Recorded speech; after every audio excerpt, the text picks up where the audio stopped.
ఆంధ్ర రాష్ట్ర ప్రజలందరూ చూస్తున్నారు. మేము ఏదైతే సిబిఐ ఛార్జ్ షీట్లో ఉందో ఆ విషయాలు మాత్రమే మాట్లాడడం జరుగుతుంది. ఏ విషయాలు ఛార్జ్ షీట్లో లేవో అవి మాకు కూడా తెలియని విషయాలు. మాకు ఇన్ని విషయాలు తెలుసు అంటే దానికి కారణం సిబిఐ ఆధారాలతో ఇన్ని విషయాలు బయట పెట్టింది కాబట్టే మాకు విషయాలు తెలిసాయి. ఆ విషయాల గురించి మాత్రమే మేము ప్రస్తావించడం జరుగుతుంది. అలాంటిది ఈరోజు రైట్ టు స్పీచ్ అన్న కాన్స్టిట్యూషనల్ రైట్ కూడా విలువ లేకుండా ఈరోజు మేము మాట్లాడకూడదు అన్నట్టు గ్యాగ్ ఆర్డర్ తీసుకొచ్చారు.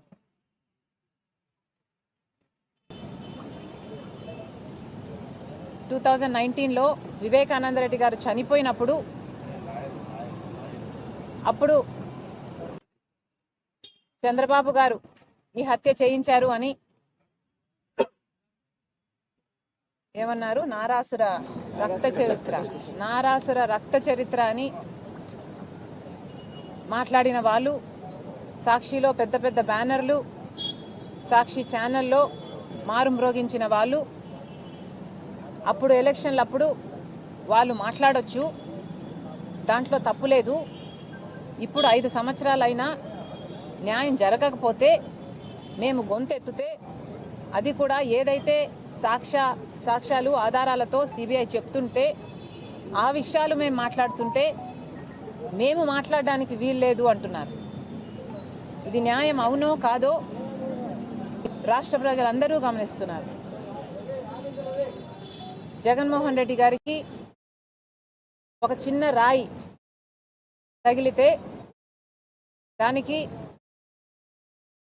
హత్యాయత్నం అని పెద్ద బ్యానర్ ఐటమ్గా వేసుకున్నారు. అంటే ఒక చిన్న రాయితో మిమ్మల్ని హత్య చేసేంత ప్రయత్నం జరిగింది అని మీరు చెప్తున్నారు.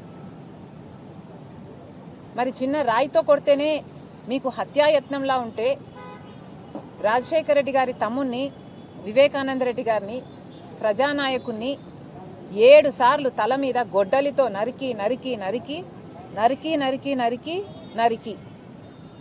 7 సార్లు నరికితే ఆయన మెదడులో ఉన్న ఎంకలు కనిపిస్తున్నాయి.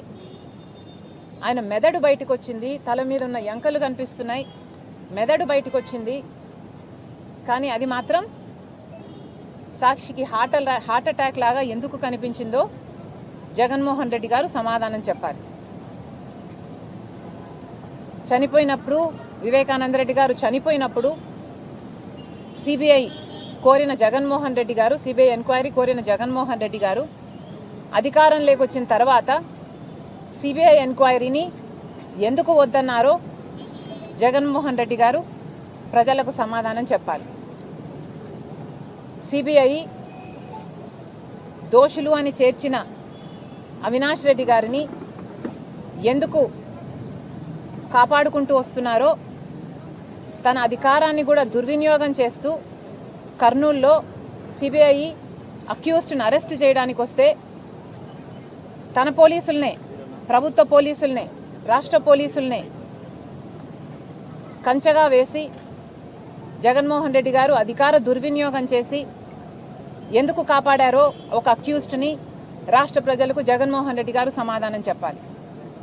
5 సంవత్సరాలుగా మీరు కాపాడడం ఒక ఎత్తు అయితే 5 సంవత్సరాల తర్వాత ఒక అక్యూజ్డ్ని, అది కూడా రాజశేఖర రెడ్డి గారి సొంత తమ్ముడు వివేకానంద రెడ్డి గారిని అతి క్రూరంగా ఘోరంగా చంపించారు అని అక్యూజ్డ్గా సిబిఐ చేర్చిన వాడిని మీరు ఎందుకు మళ్ళీ ప్రోత్సహిస్తున్నారు, ఎందుకు మళ్ళీ ఎంపీ టికెట్ ఇచ్చారో రాష్ట్ర ప్రజలకు జగన్మోహన్ రెడ్డి గారు సమాధానం చెప్పాలి.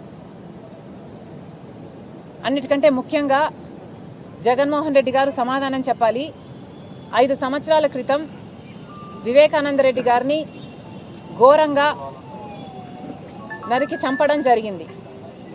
చంపిన వాళ్ళు వీళ్ళు, చంపించిన వాళ్ళు వీళ్ళు అని సిబిఐ ఛార్జ్ షీట్లో స్పష్టంగా వాళ్ళ పేర్లతో సహా చేర్చి చెప్పడం జరిగింది. ఇవన్నీ సరిపోవన్నట్టు ఇవన్నీ సరిపోవన్నట్టు, వివేకానంద రెడ్డి గారిని ఒకసారి చంపించడం సరిపోదు అన్నట్టు ఎన్నిసార్లు వివేకానంద రెడ్డి వ్యక్తిత్వాన్ని మీరు మళ్ళీ మళ్ళీ ఇంకెన్నిసార్లు చంపుతారో ప్రజలకు సమాధానం చెప్పాలి. ఒకసారి గొడ్డలితో నరికి ఎంత ఘోరంగా చంపారో రాష్ట్రమంతా చూసింది. ఆ తర్వాత గత 5 సంవత్సరాలుగా కనీసం ఒక 500 సార్లు వివేకానంద రెడ్డి గారిని, ఆయన వ్యక్తిత్వాన్ని మీరు మళ్ళీ మళ్ళీ ఖూనీ చేశారు. ఎందుకు అని అడుగుతున్నాం. పైనేమో రాజశేఖర్ రెడ్డి గారి ఫోటో సాక్షి, కిందేమో సొంత తమ్ముడు రామలక్ష్మణులా బతికిన తమ్ముణ్ణి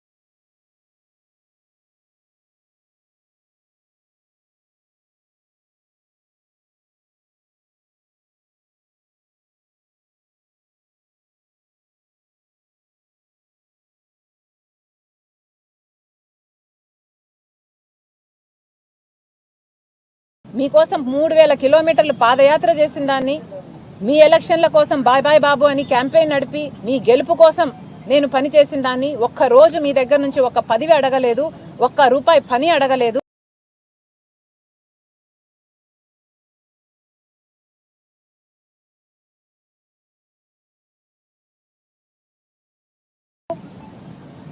నన్ను పట్టుకొని నానా రకాలుగా దూషించి ఆఖరికి నేను రాజశేఖర రెడ్డి బిడ్డనే కాదు అని విజయమ్మను కూడా అవమానించేంత స్థాయికి మీరు దిగజారారు.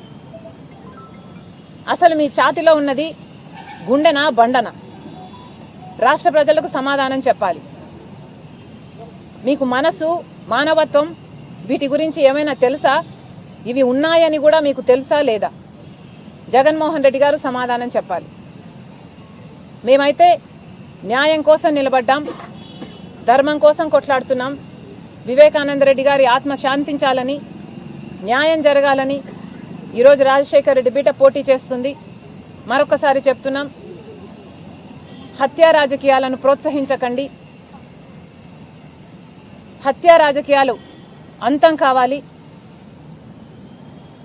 ఇలాంటి వాళ్ళు చట్టసభలకు వెళ్ళకూడదు, ఇలాంటి వాళ్ళు అధికారంలో ఉండడానికి వీల్లేదని, ప్రజలందరూ న్యాయం వైపు ఉన్నారని, ప్రజలు ఎప్పుడూ నేరం వైపు నిలవరని నిరూపించాలని రాజశేఖర్ రెడ్డి బిడ్డ శిరస్సు వంచి చేతులు జోడించి కడప జిల్లా ప్రజలను, రాష్ట్ర ప్రజలను మనస్ఫూర్తిగా ప్రార్థిస్తుంది. Thank you guys. Thank you. గతంలో సునీతమ్మ గారు ఎన్నికల సందర్భంగానే ఇటువంటి ఆరోపణలు చేస్తున్నారు. ఎట్లా అనుకుంటారమ్మా? అంటే వివేకానంద రెడ్డి గారు చనిపోయి ఇప్పుడు వరకు దాదాపు 5 ఏళ్ళు సునీతమ్మ గారు మీడియా కానీ ఏ సభల్లో కూడా ఇటువంటి ఆరోపణలు. అమ్మా, మన దేశంలో మనకి ఇష్టం ఉన్నా లేకపోయినా ఎన్నికలు వచ్చేది 5 సంవత్సరాలకు ఒక్కసారి. 5 సంవత్సరాలు సునీతమ్మ పోరాటం చేసింది. పోరాటం ఎంతగా చేసిందో ప్రజలందరూ చూశారు. ఆ పోరాటంలో న్యాయం జరుగునుంటే ఈ 5 సంవత్సరాలలో ఈరోజు సునీతమ్మకు ఈ రోడ్ల మీద వచ్చి తిరగాల్సిన అవసరం ఉండేది కాదు. నేను వచ్చి ఇక్కడ పోటీ చేయాల్సిన అవసరం ఉండేది కూడా కాదు. కానీ న్యాయం జరగలేదు కాబట్టి, 5 సంవత్సరాలు వేచి చూసింది కాబట్టి, ఇప్పుడు న్యాయం కోరే అవకాశం, ప్రజా కోర్టులో న్యాయం కోరే అవకాశం వచ్చింది కాబట్టి ఈరోజు ప్రజాసేవ చేసిన ఒక నాయకుని బిడ్డ వచ్చి కొంగు చాచి న్యాయం చేయండి అని అడుగుతుంది. ఇందులో తప్పేముంది అని అడుగుతున్నాం. ఇది ఎలక్షన్ల కోసం వాడుకున్నట్టు ఎలా అవుతుంది అని అడుగుతున్నాం. ఎలక్షన్లు వచ్చాయి కాబట్టి ప్రజా కోర్టుకు రాగలము అన్న కాన్ఫిడెన్స్ ఇండియన్ సిటిజన్స్కు ఉంది అంటే అది మన కాన్స్టిట్యూషన్ కల్పించిన హక్కు కదా. అవును, ఆ హక్కు తను వాడుకుంటుంది, తప్పేముంది? Thank you guys.